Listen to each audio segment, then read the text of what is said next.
Ma'am तुझा phone लागत नाही. लागत नाहीये? बरं राहू दे, मग काहीतरी प्रॉब्लेम असेल. मग मी सगळ्या ग्रुपमध्ये मेसेज टाकते, जॉईन करायला सांगते.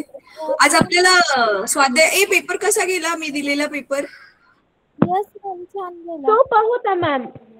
मॅम मार्क्स मी बघितले सगळ्यांचे, तर ठीकठाकच आहेत मार्क्स. मॅम साक्षी माझ्या घराजवळच राहते, तर मी तिच्याकडे जाते. किती लांब राहते ते? नाही मॅम, माझ्या घराजवळच आहे तिचं घर. बरं ठीक आहे, मग लवकर कर जे करायचंय ते. थांबा मुलांना, मी सगळ्या ग्रुपमध्ये एक मेसेज टाकते, मग आपण क्लास चालू करूया. तोपर्यंत तुम्हाला काय बोलायचंय तर बोला. आपला युट्यूब चॅनल कोणी कोणी अजून नाही सबस्क्राईब केलं, जरा हँड रेज करा. मॅम केला. कोणी नाही कोणी नाही केलं? थांबा मी हँड डाऊन करते.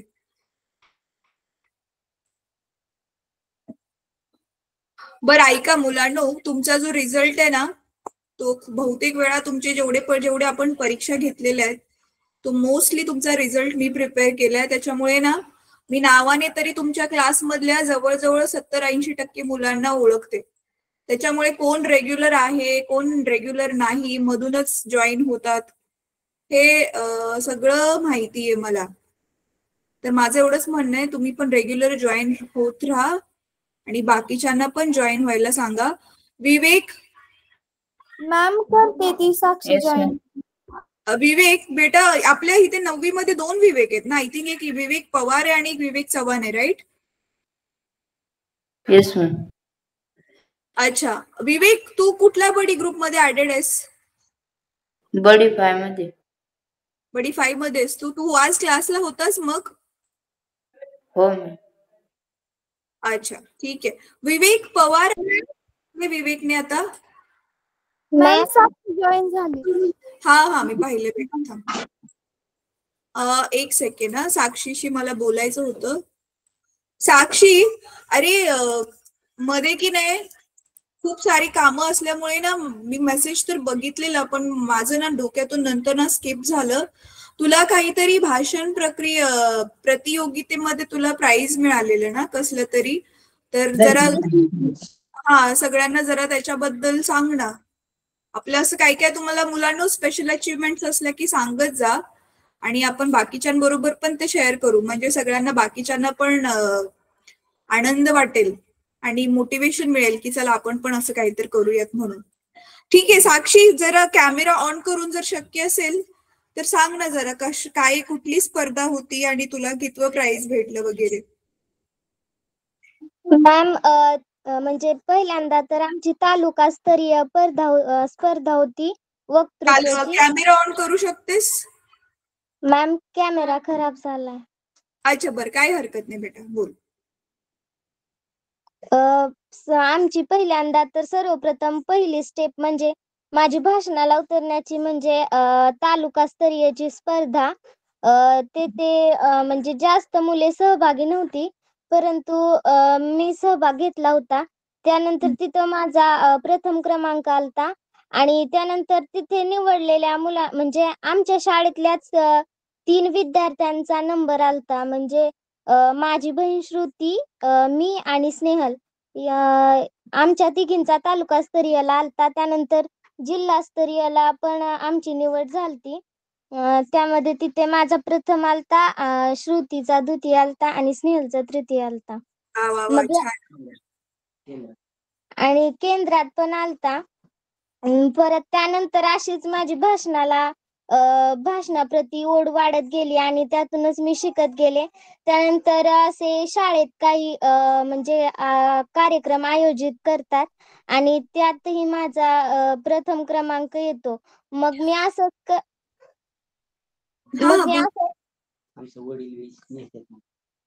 म्हणजे माझे पेरेंट्स सुद्धा यात खूप मोठा वाटा आहे त्यांचा सुद्धा. ते सुद्धा मला असं कुठेही म्हणजे स्पर्धा परीक्षा असल्या ना त्या मला म्हणजे ते मला सोडतात तिथे. आणि या सर्वात माझ्या पेरेंट्सचा पण खूप मोठा वाटा आहे. मला आता तुला जे लेटेस्ट भेटलेलं ते कुठलं प्रतियोगितेमध्ये प्राइज भेटलेलं?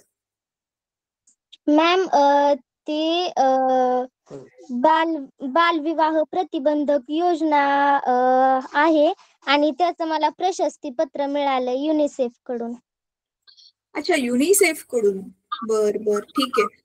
म्हणजे ही जिल्हास्तरीय होती की कुठल्या लेवलची होती ही प्रतियोगिता? महाराष्ट्र लेवल. अच्छा, बर बर, ठीक आहे. म्हणजे स्टेट लेवलची होती. ठीक आहे, Yes, चल. ma'am. ही गोष्ट आहे चांगली. नाईस, व्हेरी नाईस बेटा. तुझा व्हिडिओ जो तू शेअर केलेला मी पाहिलेला तो. ठीक आहे, चालेल. ठीक आहे, मी त्याच्यासाठीच तुला जॉईन करायला सांगितलेलं स्पेशली, की सगळ्यांना समजावं की तू कुठली अचीवमेंट होती. मुलांनो, अशीच तुमची पण अजून काही अचीवमेंट्स असतील ना तर टाइम टू टाइम सांगत जा मला किंवा नियती मॅमला. मग आपण ना सगळ्यांबरोबर ते असं शेअर पण करू. चला, सगळेजण टाळ्या वाजवतील साक्षीसाठी. चला, आता आपण क्लास चालू करूयात. स्वाध्याय सोडून. हा बेटा. मॅम मी आजारी असल्यामुळे खरं तर जॉईन झाले नव्हते. बेटा, हरकत नाही, काही हरकत नाही. मला माहिती नव्हतं तू त्याची तब्येत ठीक नाही, तर मी सांगितलं नसतं तुला जॉईन व्हायला. ठीक ठीक आहे. तुला जर बरं वाटत असेल तर थांब क्लासमध्ये, नाहीतर मग रेस्ट कर, असं काही नाहीये. Okay ma'am. हा, चला मुलांनो, आपण स्वाध्याय सोडवणार होतो, right? Yes ma'am. Yes, ma'am. स्वाध्याय सोडूयात आता. आज आपला हा चॅप्टर मग कम्प्लीट होईल. स्वाध्याय तुम्ही होमवर्कला गणित केली स्वाध्याय मधली? कोणाला काही डाऊट आहे त्या गणितांमध्ये?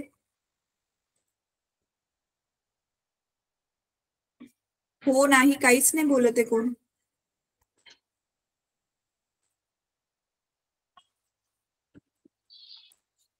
सोडवली मॅम. डाऊट नाहीये कोणालाच? सगळी गणितांची उत्तरं बरोबर आली? येस मॅम, आले. अच्छा, सोडवलेत मॅम, आलेत. ए, आपल्या क्लासमध्ये श्रावणी पण 2 आहेत ना? येस मॅम, श्रावणी, मगर आणि अजून एक आहे वाटतं. दुसरी कोणती श्रावणी आहे? दुसरी श्रावणीची.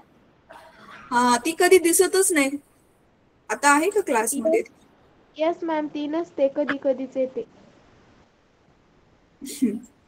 हे कधी कधी वाल्यांना पण जरा पकडा. Yes, दहावीला, ma'am. कारण ना आपण बघा आता थोडेसेच महिने राहिलेत, आपण 10वी चालू करणार आहोत. त्यावेळी मग आपण सगळ्या गोष्टी खूप शिस्त पद्धतीने करणार आहोत. आणि मी मॅमशी बोलणार आहे की जे मुलं मॅम, रेग्युलर आहे.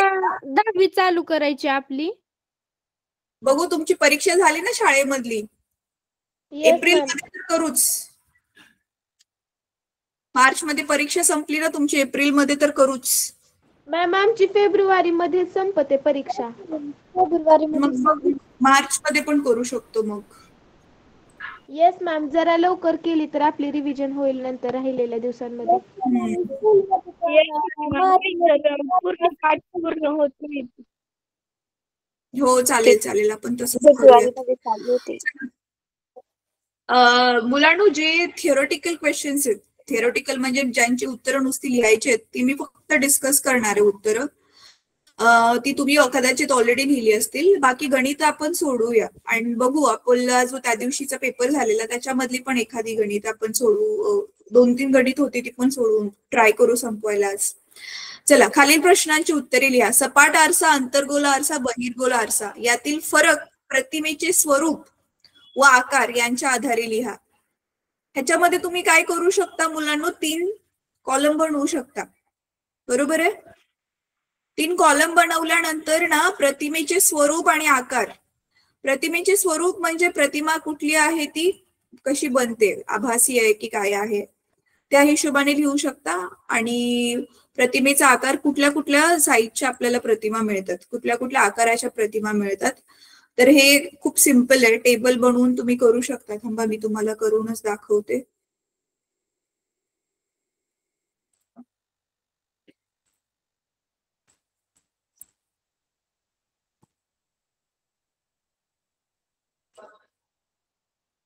अरे हो, कालचं तुमचं सेशन मी सगळं ऐकलं. मी स्क्रीन शेअर करते, तोपर्यंत तो टॉपिक बोलते. सरांनी जे तुम्हाला 10 आयडिया सांगितलेत शोधायला, कुठली पण बिझनेसची आयडिया शोधायचं सिम्पल हे काय आहे माहितीये? तुम्हाला स्वतःला नॉर्मल लाईफ जगताना कुठल्या कुठल्या गोष्टींची आवश्यकता वाटतेय आणि त्या गोष्टी आता तुमच्या गावाला अवेलेबल नाहीये, त्याच मॅम, गोष्टींचा तुम्ही करू शकता. मॅम तेच समजत नाही मॅम. तेच समजत नाहीये. बरं, आता जर मी सांगितलं तर मग म्हणजे होईल ना? 2 आयडिया मला सुचलेत. म्हणजे एक तर ट्युशन साठीच म्हणजे बाकीच्यांना पण करू देत. शेअर नको करू, तुझी आयडिया मग आत्ताच सगळ्यांना कळेल. एक्झाम्पल साठी जेवतो तर आपण सगळेच जण, राईट? तर म्हणून बघा, गावाला तुमच्या ऑलरेडी बिझनेस करतात लोक. कोणी भाज्या विकते, कोणी किराणाचं सामान विकते, कोणी दुसऱ्या खूप वस्तू. मोठे व्यवसाय करतात. हा, मग तेच जी गरज आहे त्या गोष्टीला तुम्ही व्यवसाय करू शकता. आता जसं एक तुमच्या शाळेच्या लेवलचं जर एक्झाम्पल द्यायचं म्हटल्यावरती, आता तुम्हाला 10वीच्या परीक्षेसाठी जे स्टेन्सिल हवं असेल, परत स्केल वगैरे स्टेशनरीचं सामान जर चांगल्या वाल्याचं उत्तम दर्जाचं स्वस्तात मिळत नसेल, ते अवेलेबल तुम्ही करून देऊ शकता. अजून पण विचार करा असं काय काय करू शकता तुम्ही. चला, आता हा प्रश्न तुम्ही कसं सोडवू शकता, काय करू शकता? असं एक तर हे बनवा, 3 कॉलम बनवा. हे असे इथे लाईन,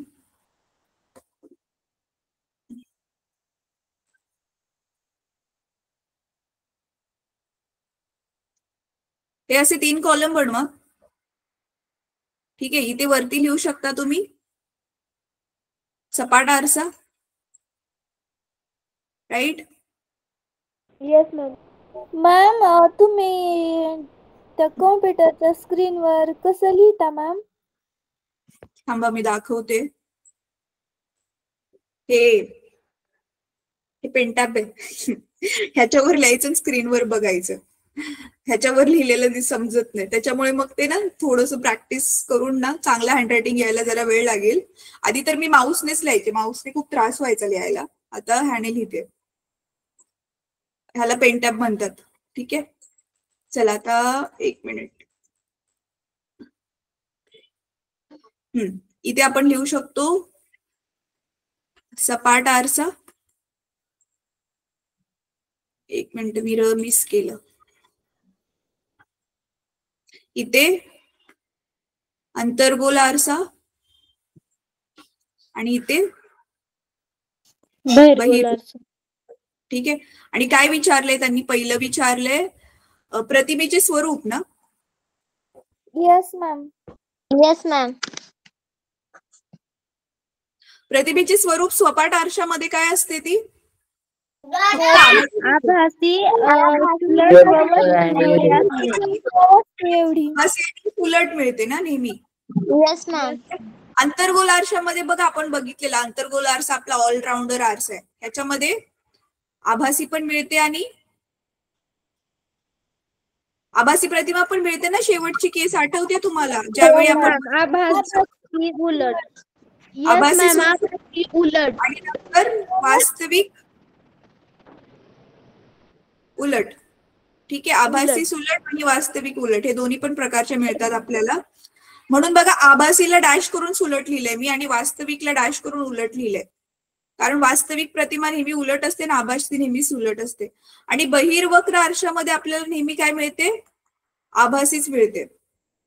येस मॅम. आभासी सुलट मिळते पेक्षा लहान असते आणि आकार वस्तूपेक्षा लहान. इथे सपाट आरशामध्ये समान आकाराची, राईट? Yes ma'am. हो मॅम. आणि इथे नेहमी काय येणार? इथे लहान, इथे तिन्ही पण येणार. लहान, समान व मोठी. राईट? इथे तिन्ही प्रकारच्या मिळू शकतात आपल्याला. आणि इथे नेहमी राईट, इथे नेहमीच लहान. तर अशा प्रकारे तुम्ही पहिल्या क्वेश्चनचा आन्सर लिहू शकता. चला, आता दुसरा प्रश्न बघूयात आता काय आहे.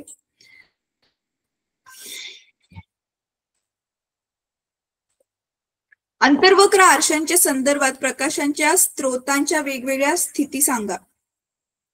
अंतर्वक्र आरशांच्या संदर्भात प्रकाशाच्या स्त्रोतांच्या वेगवेगळ्या स्थिती सांगा. टॉर्च, प्रोजेक्टर, लॅम्प आणि फ्लड लाईट. थांबा, मला ना हा मराठी मधला प्रश्नच नाही कळलाय. मी इंग्लिश मधलं पुस्तक बघते, थांबा जरा. कोणाला तोपर्यंत कळलाय याचा अर्थ तर मला सांगा. ह्याचा प्रश्नाचा अर्थ काय आहे? सेकंड वाला का मॅम? हा, सेकंड वाला.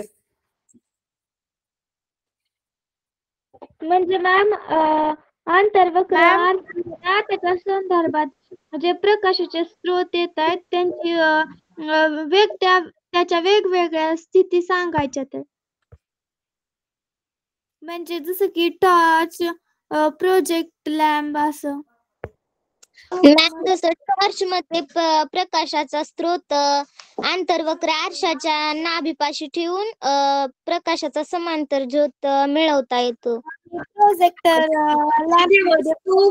वस्तू कुठे ठेवली असता. हो अच्छा अच्छा अच्छा, असं आहे त्याचा अर्थ. हो बरं ठीक आहे, पण ना मी इंग्लिश मधलं बघतेच, मला अजून जास्त व्यवस्थित समजेल. किती वंडरफुल गोष्ट आहे ना, आपल्या स्वतःच्याच भाषेमध्ये कळे ना क्वेश्चन. थांबा एक मिनिट. ऍक्च्युली ना फिजिक्स इंग्लिश मधून शिकणं जास्त सोपं आहे मराठी लँग्वेज पेक्षा. मॅम आम्हाला मराठी सोपी जाते. Describe the positions of the source of light. हा, प्रकाशाचा स्रोत कुठे ठेवणार आपण with respect to concave mirror. कळलं? हा, प्रकाशाचा जो स्रोत आहे तो आपण कॉन्केव्ह अंतर्गोल आरशाच्या समोर कुठे ठेवणार ह्या वस्तूंमध्ये. तर आता बघा, समजायचं हे आहे मुलांनो की टॉर्च आपण कशासाठी वापरतो? टॉर्च आपण वापरतो आपल्याला खूप सारी लाईट मिळावी, बरोबर आहे. अंधार घालून आपल्याला तिथे लाईट हवी, प्रकाश हवाय म्हणून आपण टॉर्च वापरतो, बरोबर. परत आहे प्रोजेक्टर. प्रोजेक्टर लॅम्प आणि नंतर आहे फ्लड लाईट. ठीक आहे, कोण सांगेल मला एक एक करून उत्तर ह्याचं? मॅम मी सांगू का? मॅम मी सांगू. हँड रेज करा, मी तुमची नावं घेते.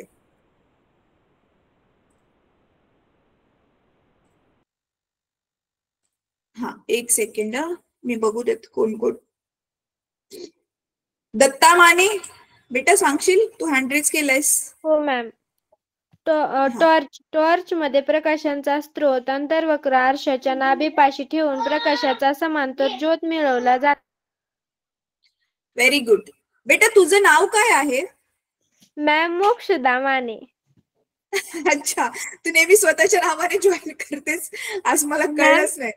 मॅम ह्यावेळेस माझ्या मम्मीच्या फोन मधलं बॅलन्स संपला आहे म्हणून मी पप्पाच्या फोनवरून जॉईन झाली.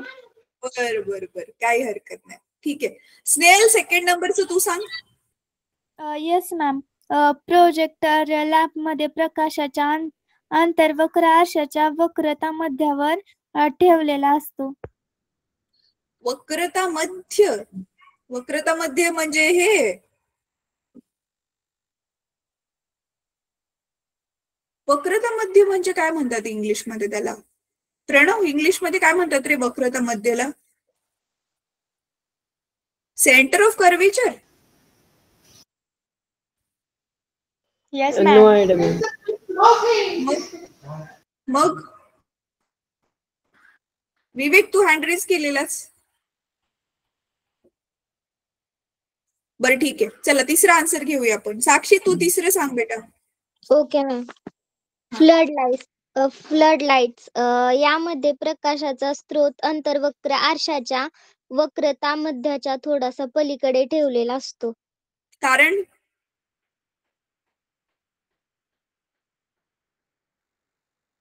त्याचं कारण काय आहे?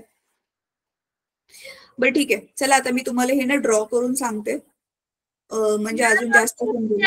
सेंटर ऑफ कर्वेचरच म्हणतात वाटतं. हा, तेच सेंटर ऑफ कर्वेचरच असेल. ठीक आहे, चला आता ना मी तुम्हाला हे ड्रॉ करून सांगते. फ्लड लाईट्स कशासाठी वापरले जातात?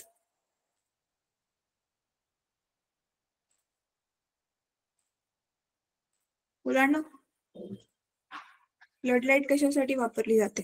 बघा, आता पहिली तर गोष्ट टॉर्च मध्ये आपल्याला काय हवंय? आता जशी आपली ही टॉर्च आहे, राईट? टॉर्च मधून आपल्याला अशी पूर्ण लाईट पाहिजे बाहेर येताना, करेक्ट आहे?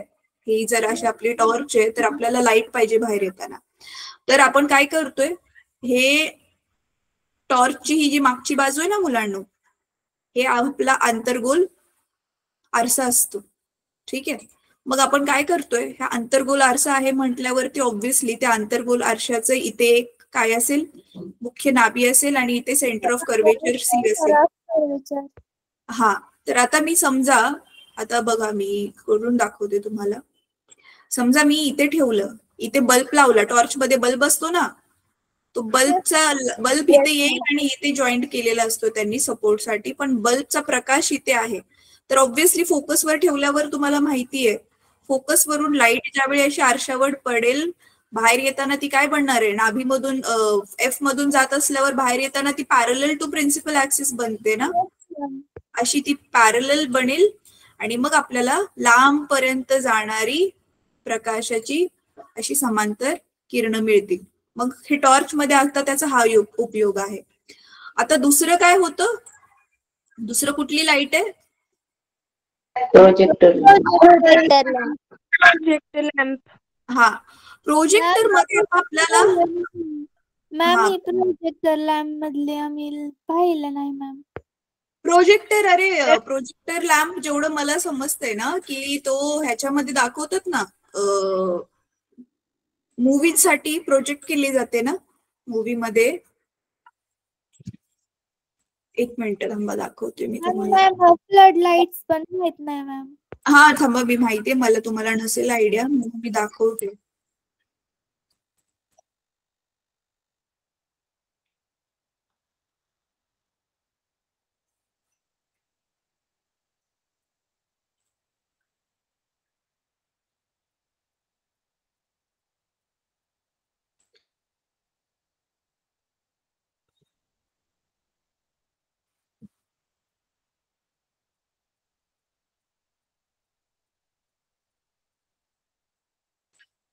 एक सेकंड ना मुलांनो, दाखवते मी.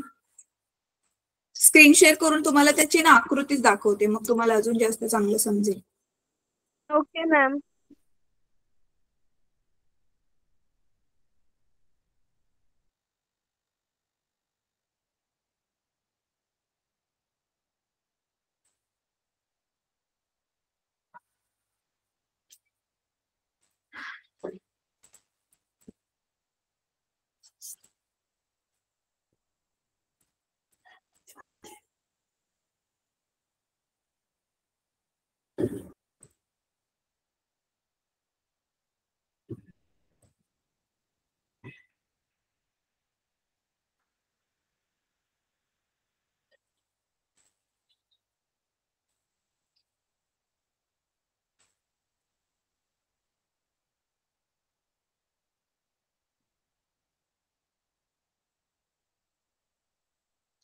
ऐका, आता मुलांनो, हा जो प्रोजेक्टर लॅम्प आहे ना, आपण मूवीज वगैरे बघतो ना, तुम्ही थिएटरमध्ये जर गेला असेल तर बघा, थिएटरवर उंचावर मागे बॉक्स ठेवला असतो, त्या बॉक्स मधून ती लाईट येते आणि ती पडद्यावर पडते आणि मग आपल्याला काय दिसतो, मूवी दिसतो, राईट?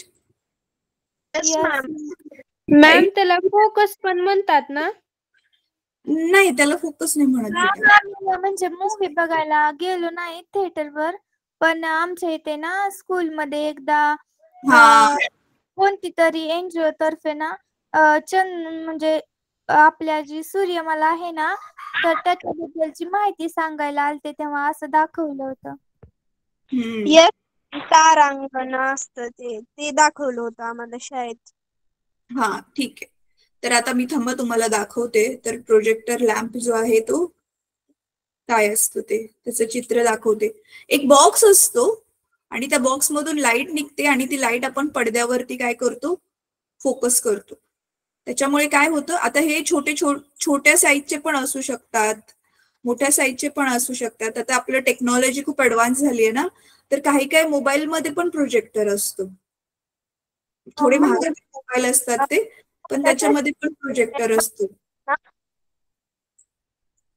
हा, मला आवाज नाही येते. ते मोठ्या फेस्टिवल मध्ये पण वापरतात ना? कशासाठी वापरतात? मोठ्या फेस्टिवल मध्ये. हा, मोठ्या फेस्टिवल मध्ये वगैरे वापरतात. ठीक आहे, थांबा मी तुम्हाला दाखवते. तिची डायरेक्ट आकृती नाहीये पण दाखवते, थांबा.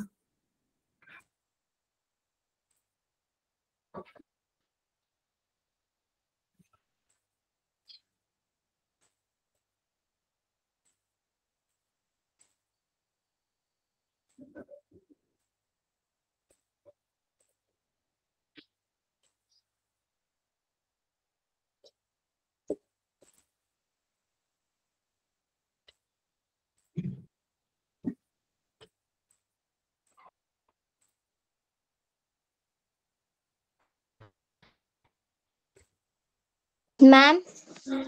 हा बेटा, ते बघा, हे एक असतं, हे असं एक असतं, याच्यामधून ही लाईट निघते आणि पडद्यावरती प्रोजेक्ट केली जाते. ठीक आहे, एक तर असं असतं. दुसरं पण आता दाखवते मी, थांबा तुम्हाला. Okay ma'am. आणखी पण वेगवेगळे असतात, थांबा ते पण दाखवते. आणि तुम्ही जो बॉक्स बघितला असेल, एक प्रोजेक्टर जर बघितला असेल तुम्ही, तर तो प्रोजेक्टर कसा दिसतो तो पण मी तुम्हाला दाखवते.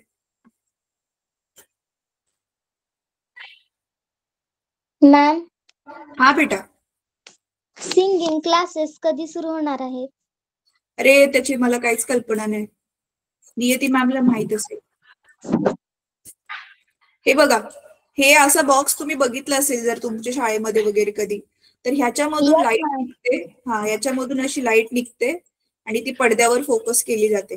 आता इथे प्रोजेक्टर लॅम्प मध्ये काय करायचंय त्यांना, ते जे चित्र असतं ना मुलांनो, ते चित्र ज्या साईजचं पाहिजे ना, ते शूट करताना बरोबर त्याच साईज मध्ये सगळं ऍडजस्ट केलेलं असतं. मग त्यांचं ती मूवी जे सीडी मध्ये किंवा पेन ड्राईव्ह मध्ये ज्या साईजने सेव्ह केली त्याच साईजने त्यांना दाखवायचे असल्यामुळे त्यांना सेम साईजचं हवंय. म्हणून जर तुम्हाला माहिती ऑलरेडी, जर आपण सेंटर ऑफ कर्वेचरला जर हे ठेवलं, कुठली पण वस्तू आपण सी वर ठेवली, तरच आपल्याला सेम साईजची खाली मिळते ना प्रतिमा. बरोबर आहे?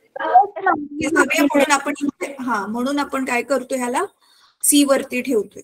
ठीक आहे, कळलं आता? ह्याचं काय प्रतिमा आपल्याला कशी पाहिजे त्यावर डिपेंड करते की आपण जी लाईटचा जो सोर्स आहे तो कुठे ठेवणार.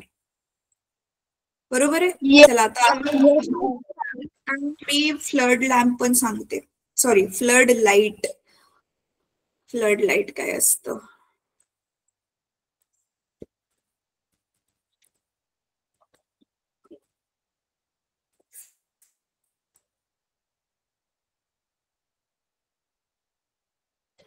हा, आता ह्या बघा, फ्लड लाईट्स ज्या असतात त्या तुम्ही स्टेडियम मध्ये वगैरे पण जर बघितलं असेल तर त्या असं लांब लांब पर्यंत ज्यांचा प्रकाश जायला पाहिजे अशावाल्या लाईट्स त्या असतात. मी आता त्याची पण आकृती दाखवते तुम्हाला, थांबा. फ्लड लाईटचा उपयोगच काय आहे की तुम्ही लांब पर्यंत लाईट फेकू शकता, म्हणजे तुम्हाला चांगलं दिसेल असं. मॅम, त्याची आकृती दिसत नाही मॅम. हा, मी दाखवते बेटा, एक मिनिट. ही दिसते मुलांनो? हे बघा, ही फ्लड लाईट आहे. तुम्ही क्रिकेटच्या मॅच मध्ये वर लावलेले असतात तशा टाईप मध्ये असतात. ठीक आहे, तर आता फ्लड लाईटचं जे आहे त्याचा यूज काय आहे? फ्लड लाईट आपण कशासाठी वापरतोय? आपल्याला जी आहे ती लांब पर्यंत चांगलं दिसायला पाहिजे म्हणून, गोष्टी पाहण्यासाठी. हा, म्हणून मग आपण काय करणार आहे, हे कुठे ठेवणार? कुठे ठेवणार मग ह्याला? Beyond the centre of. हा, आपण जर ते समजा हे ठेवलं, पोझिशन काय असेल? Beyond the centre of curvature ठेवतोय. ठीक आहे, मग त्याच्यामुळे आपल्याला काय मिळेल? मग जे आपल्याला हे भेटणार आहे, लाईट कुठपर्यंत भेटेल मग?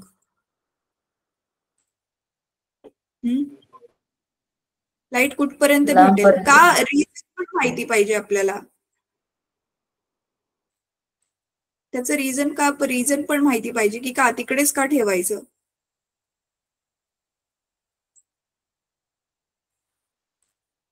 Beyond the centre of curvature ठेवल्यावरती तुम्हाला आठवतंय ना मुलांनो, आपण कुठे मिळते त्याची प्रतिमा.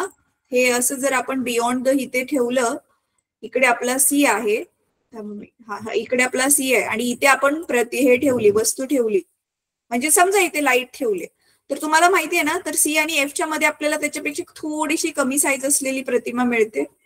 Yes ma'am. हा, मग आता जर मग आपल्याला ती जी लाईट आहे त्याची जी प्रतिमा, म्हणजे लाईट आपल्याला छोटी, म्हणजे ती मोठी आहे पण त्याची ही छोटी मिळणार आहे आपल्याला जर प्रतिमा, तर मग असं का केलं ह्यांनी, तिथे का ठेवायची. मला तुम्ही ना नेक्स्ट क्लासमध्ये ह्याचं कारण शोधून सांगा. Okay ma'am. त्याचं मला कारण शोधून सांगा. कारण तुम्हाला जर रिझनच नाही माहिती असं का केलंय, उत्तर हे आहे ठीक आहे, पण असं का केलंय हेच माहिती नाही, तर हे आपलं मग अंडरस्टँडिंग नाहीये ह्याचा अर्थ. आपण टॉपिकला न समजून घेता आपण तसं करतोय, असं त्याचा अर्थ झाला. म्हणजे रट्टा मारतोय नुसतं, असं त्याचा अर्थ झाला. Yes ma'am. काय वाटतंय तुम्हाला, असं का असेल. तुम्ही जर बघितलंय मुलांनो, एक क्लू देते तुम्हाला. टॉर्च घेतला ना तुम्ही, कमी अंतरावर टॉर्च मारला, तर त्याच्यामुळे जी लाईट मिळते ती खूप जास्त अशी ब्राईट आहे, आणि लांब मारला तर मग इथे फ्लड लाईट. येस, तर मग आता मी एक क्लू दिलेला आहे, तर मग तुम्ही आता मला नेक्स्ट टाइम मध्ये ह्याचं आन्सर सांगा. मग तसं का करतोय आपण. Yes ma'am. मी सांगू का आता, कारण तिथे ठेवल्यावर म्हणजे सेंटर ऑफ कर्वेचरच्या पाठीमागे जर ठेवली तर काय होईल, म्हणजे जसं आपण बॅटरीमध्ये जर जवळ फोकस ठेवला तर जास्त ब्राईट दिसतो, आणि लांब ठेवला तर तो कमी जरा ब्राईट दिसतो. तर मग तसं होऊ नये म्हणून तिथं ठेवतात, कारण आपल्याला तो फोकस लांबपर्यंत जाऊ द्यायचा आहे, त्याच्यामुळे त्याचा ब्राईटनेस पण जास्त असायला हवा म्हणून तिथे ठेवतात. फ्लड लाईट्स बघा मुलांना खूप साऱ्या लावलेल्या असतात. बरोबर आहे तुझं बेटा. फ्लड लाईट्स खूप साऱ्या असतात, त्याच्यामुळे आपल्याला लांबपर्यंतच प्रकाश जायला पाहिजे जरुरी नाहीये, पण जिथपर्यंत प्रकाश जातोय तो खूप ब्राईट पाहिजे. तेव्हाच तर आपल्याला कळेल ना कुठे कुठे कुठल्या वस्तू आहेत, अंधारामध्ये नीट दिसतील त्या गोष्टी. एक्झाम्पल साठी, आता एक्झाम्पल साठी ही फ्लड लाईट कुठेतरी खरंच फ्लड आलीय, पूर आलाय आणि रात्रीच्या वेळी लावलीये, मग माणूसच नीट दिसला नाही तर वाचवणार कसं. ठीक आहे, म्हणून सेंटर ऑफ कर्वेचरच्या बियॉन्ड हे केलं जातं, ठेवलं जातं, म्हणजे त्यांचा जिथे फोकस पडतोय तो ब्राईट लाईटचा फोकस असेल. ठीक आहे, चला आता आपण पुढचं क्वेश्चन बघूयात. सौर उपकरणांमध्ये अंतर्वक्र आरशे का वापरतात. हा, इथे आता परत आता ह्याचा उपयोग कसा होणार आहे माहितीये मुलांनो. इथे कुठली केस वापरली जाते, आपण ज्या टोटल 6 केसेस बघितल्या, सौर्य कुकर म्हणा किंवा दुसरी अजून सोलार सेल, सोलार सेल म्हणू शकतो, पण सोलार कुकर म्हटलं, सोलार पॅनल्स म्हटलं, तर आपण ह्याच्यामध्ये कुठे ठेवतोय हे आपण पण त्याच्यामध्ये जे आपण अंतर्वक्र आरसा जो वापरतोय तो का वापरतोय आता नीट बघा, मी सांगते तुम्हाला. सोलार कुकर मध्ये किंवा सौर बाकी उपकरणांमध्ये काय होतंय, आता समजा हा आपला जो आहे तो अंतर्वक्र आरसा आहे. ठीक आहे, आणि सूर्याची किरण ना वाकडी पडतात समजा त्या आरशावरती, अशी लांबून येतात ते तुम्हाला माहितीये. मग ही सूर्याची किरण काय असतील, समांतर असतील, समांतर पडतील अशी आरशावरती. राईट. हो मॅम. काय केलं जातं, मग ही जर किरण जी आहेत तुम्हाला माहितीये, ही किरण मग सगळीच्या सगळी काय होणार आहेत, परावर्तित होऊन कुठे छेदणार आहेत एकमेकांना, ही सगळी फोकस वरती. येस, मग समजा आता हे फोकस आहे, इथे किंवा इथे कुठेतरी फोकस आहे, तर हा परावर्तित किरण जो आहे तो कुठे येईल, हा परावर्तित किरण फोकस वर जाईल. इकडचा परावर्तित किरण इथे येईल, इथला जो परावर्तित किरण आहे तो इथे येईल. आणि मग काय केलं जातं, आता समजा हा सौर्य कुकर आहे आणि तुम्ही मग काय करणार आहे, ते कुकरचं जे भांड आहे ज्याच्यामध्ये तुम्ही भात ठेवलंय समजा शिजायला, इथे ठेवणार ते भांड. म्हणजे सगळीच्या सगळी किरणं एकत्र येऊन त्या भातावरती पडतील, तांदळावरती पडतील आणि भात लवकर शिजेल. कळते? म्हणजे प्रकाशाला परावर्तित करून एकाच ठिकाणी तो प्रकाशाची उष्णता गोळा करायची आहे, म्हणून आपण काय वापरतोय, हा सौर्य कुकर म्हणजे आंतरवक्र आरसा वापरतोय आपण ह्याच्यामध्ये, सोलार कुकर मध्ये. हा, काय म्हणत होतीस बौद्धवी? नाही मॅम, मी बोलत होते स्नेहल. मॅम, ह्या प्रक्रियासाठी जास्त वेळ लागेल ना? हा, जास्त वेळ तर लागतोच. वाहनांच्या बाहेरच्या बाजूला बसवलेला आरसा बहिर्वक्र का असतो? वाहनांच्या बाजूला बसवलेला आरसा बहिर्वक्र का असेल? कारण आपल्याला छोट्याशा त्या आरशामध्ये बाहेरचं मागचं जेवढं पण ट्रॅफिक आहे त्याचं सगळं चित्र बघायचंय, राईट? मग चित्र छोटं असेल तरच जास्त लांबचं चित्र दिसेल ना. मोठं प्रतिमा बनली तर एक माणसाचा चेहऱ्यामध्ये पूर्ण आरसा संपून जाईल, पण आपल्याला छोट्या आरशात जास्त बघायचंय. मग कुठला असा आरसा आहे जो एकतर वस्तूपेक्षा छोट्या आकाराचं बनवतो आणि सुलट बनवतो?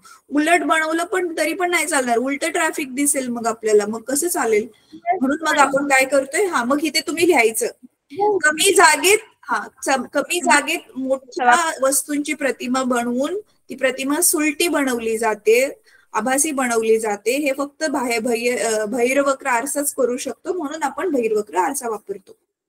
परत, अंतर्गोल आरशाच्या सहाय्याने कागदावर सूर्याची प्रतिमा घेतल्यास काही वेळाने कागद का पेटतो? हे आत्ताच एक्सप्लेन केलं मी. आपले सूर्यापासून येणारी अनंत अंतरावरची जी समांतर किरणं आहेत ती सगळं काय होतात, नाभीमध्ये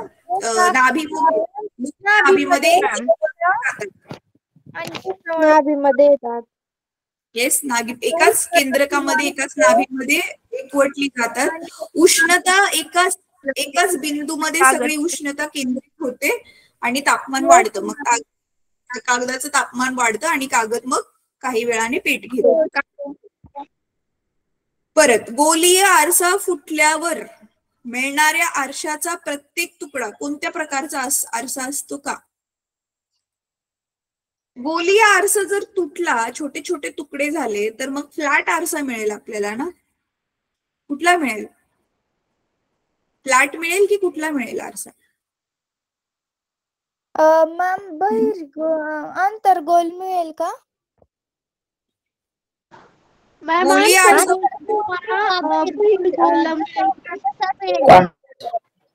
एक सेकंड हात वर करा, ज्यांना हात वर करा, मग मी एकेकाला विचारते. हा, विवेक बोल बेटा. कॉन्व्हेक्स मिरर बनेल. कॉन्व्हेक्स मिरर, गोलीय आरसा. ऍक्च्युली ह्याने गोलीय आरसा नाव दिले, पण तो कुठला आरसा आहे, तो अंतर्वक्र आहे की बहिर्वक्र आहे, काहीच सांगितलेलं नाही. हा क्वेश्चनच इनकम्प्लीट वाटतो. सांग. अरे थांबा, एकेकाने. मी सांगू का? मॅम, मी सांगू का? एक मिनिट. हा, सानिया सांग. Yes ma'am. हा, सांग बेटा. Yes ma'am.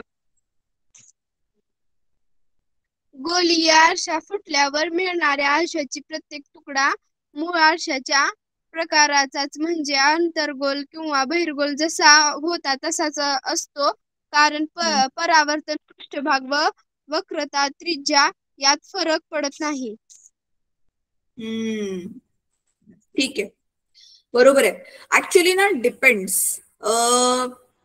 जर खूप फ्लॅट वाला जर गोलीय आरसा असेल आणि त्याचे छोटे छोटे तुकडे केले तर एकदम सगळ्यात छोटावाला जो तुकडा आहे तो सपाट आरशासारखं पण काम करू शकतो.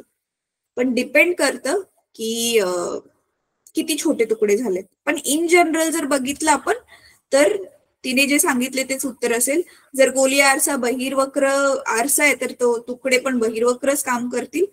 अंतर्वक्र असेल तर ते तुकडे पण अंतर्वक्राचंच काम करतील. ठीक आहे, चला आता पुढे. गोलीय आरशामुळे होणाऱ्या परावर्तनाची कोणकोणती चिन्ह संकेत वापरतात? गोलीय आरशामुळे होणाऱ्या परावर्तनासाठी कोणकोणती चिन्ह संकेत वापरतात? हे उत्तर तर स्ट्रेट फॉरवर्ड आहे. हे तुम्ही लिहिले नोटबुक मध्ये सगळ्यांनी? यस मॅम, लिहिलंय. हो मॅम, लिहिलं आहे. मला हे उत्तर कोण सांगेल मग? पटकन कोणीतरी मॅम, वाचून मी सांगू सांगेल का? का? मी सांगू? ठरलेलीच मुलं हात वर करतात. बाकीच्यांनी काय लिहिलेलं नाहीये. खुशी, नित्या, ओम, प्राची, प्राजक्ता, मॅम, मी तन्मय. सांगू. तन्मय सांगेल. तन्मय खूप दिवस झालं बोलला नाहीये माझ्याशी. मॅम, एक चान्स तन्मय अनम्यूट कर बेटा. तन्मय, माझा आवाज येतोय का तुला? तन्मय अनम्यूट कर ना. मॅम, काय तर विद्यार्थ्यांना उत्तर माहिती असतं, पण ते आय थिंक भीतीने सांगत नाहीत वाटतं. हो, बोलतेस तू. पूर्वा, प्राची, तुमच्यापैकी कोणीतरी सांगा रे. सगळे नेहमी ठरलेले 4-5 विद्यार्थी बोलतात. ओम व्यवहारे सांगेल. ओम, सांग बेटा. प्रणव सांग. चला, आपण आता वेळ नाही घालवू शकत. ओमने मीटिंगच सोडली. प्रणव, तू सांग. मॅम, असं जे हँड रेस कुणी केलं नाही त्याला म्हणजे असं सांग म्हटलं की लगेच लेफ्ट करतात. हो, प्रणव सांग बेटा. Yes, ma'am. According to Cartesian sign convention, the pole sign P of a spherical mirror is taken as the origin, and principal axis is taken as the x-axis of the frame of reference. अच्छा, ठीक आहे. म्हणजे तुम्ही गोलीय आरशामध्ये पोलला P ने दर्शवताय, परत त्याच्यानंतर ना सेंटर ऑफ कर्वेचर वक्रता केंद्राला तुम्ही सी ने दर्शवताय, मुख्य नाभीला एफ ने दर्शवताय. हे सगळं लिहायचंय. ठीक आहे, बरोबर आहे ना? Yes ma'am. परत आंतरगोल आरशामुळे मिळणाऱ्या प्रतिमांच्या सारांशावरून, म्हणजे ती जी सारणी आपण टेबल बनवलेला, त्यांच्या किरणाकृती तयार करा. हे ऑलरेडी आपण केले. 6च्या 6 केसेस आपण ड्रॉ केले. पुस्तकामध्ये तुमच्या 6 नव्हत्या, पण आपण 6 केलेल्या. खालील उपकरणात कोणता आरसा वापरलेला असतो? पेरिस्कोप. मॅम, मी सांगू का आता? आताच बघितलं आपण अंतर्वक्र आरसा. दाढी करण्याचा आरसा,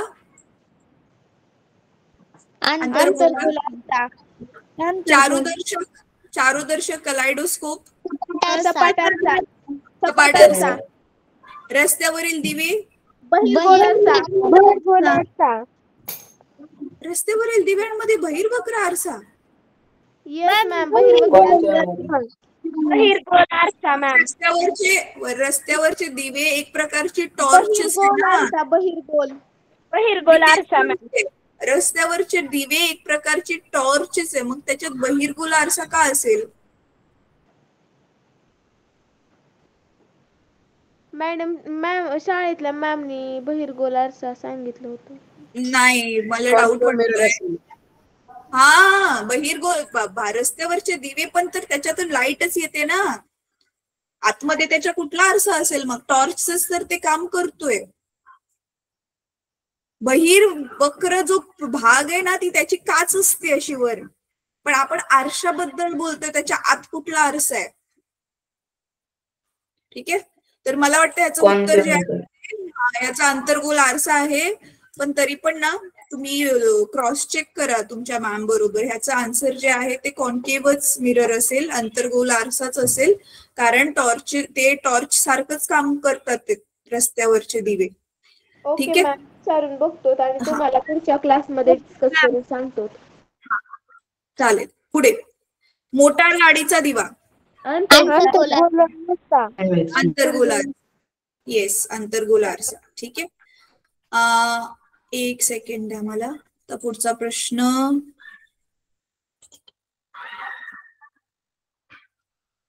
हे तर आपण त्या दिवशी सोडवलेलं.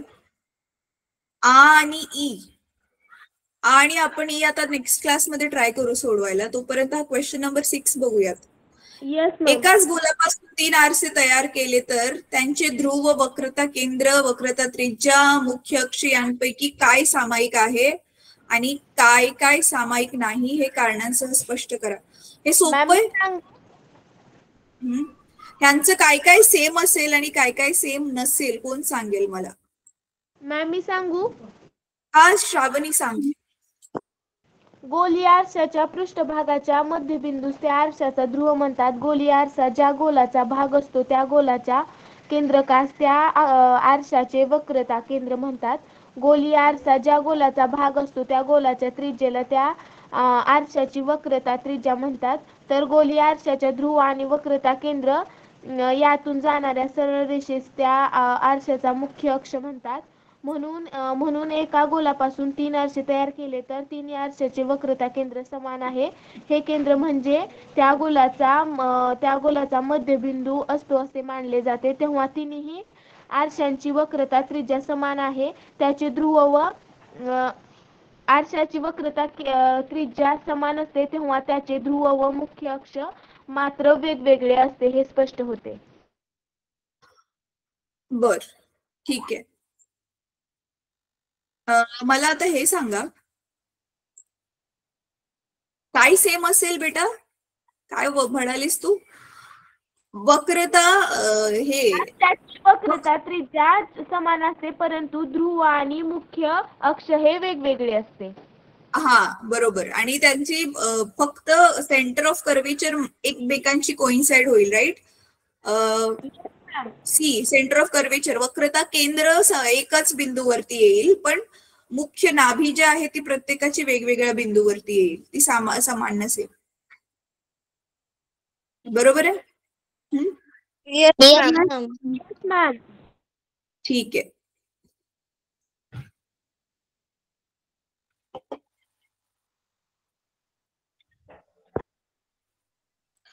मुलांनो, हे जे स्ट्रीट लाईट्स आहेत, स्ट्रीट लाईट म्हणजे रस्त्यावरचे जे दिवे आहेत, त्याच्यामध्ये ह्यांनी काय सांगितलेलं आहे की, थांबा मी तुम्हाला सांगते, आकृती काढून सांगते. ते मॅमनी जे सांगितले ते उत्तर कशा प्रकारे राईट असू शकतं. थांबा, ते उत्तर पण राईट असू शकतं. आपण त्याचा वापर कसं करतोय त्याच्यावरती डिपेंड आहे. थांबा,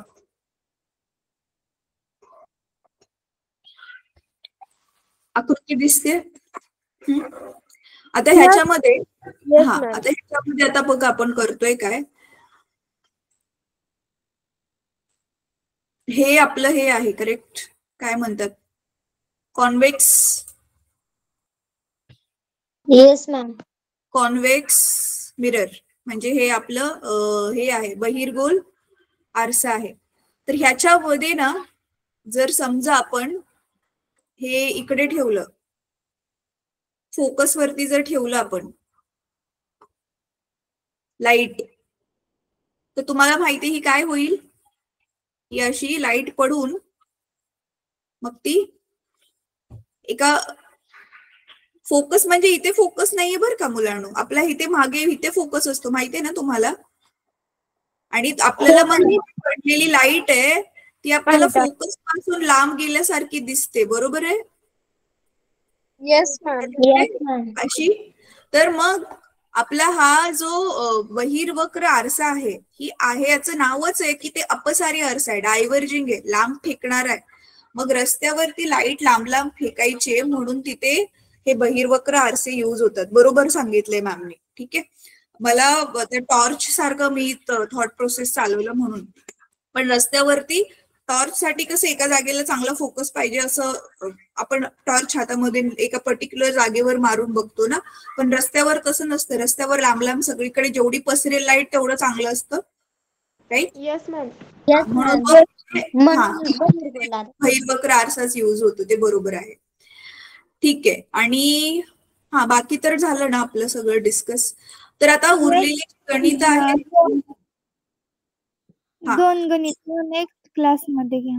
हा, आता हे जे चारुदर्शक आहे ना मुलांनो, कलायडोस्कोप ना, हे खूप, कलायडोस्कोपची स्पेलिंग इथे के पाहिजे होता, सी लिहिलंय, बट ठीक आहे, हरकत नाही. तुमच्या पुस्तकामध्ये कलायडोस्कोप मध्ये सी लिहिलंय त्यांनी. कलायडोस्कोप तुम्ही घरी बनवू शकता. नॉर्मल Yes, आपली ma'am. पट्टी आहे ना, येस मॅम, तुम्ही प्लास्टिकची. सांगितलं मॅम हा. 8वी मध्ये सांगितलेलं. आणि बनवायच्या. करेक्ट. मी व्हिडिओ परत आता आज शेअर करते. कलायडोस्कोप काय असते, कशी काम करते, त्याचा व्हिडिओ बघा.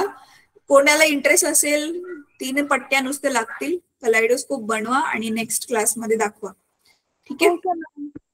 Okay ma'am. ठीक आहे, चला मग आजचा क्लास संपूयात. Yes ma'am. Yes ma'am. Bye bye ma'am. Good night. सांगा कोणाला काहीतरी बोलायचंय. गुड नाईट नका बोलू. कोणाला काहीतरी दुसरं बोलायचंय. काय बोलायचंय कोणाला? कोणीतरी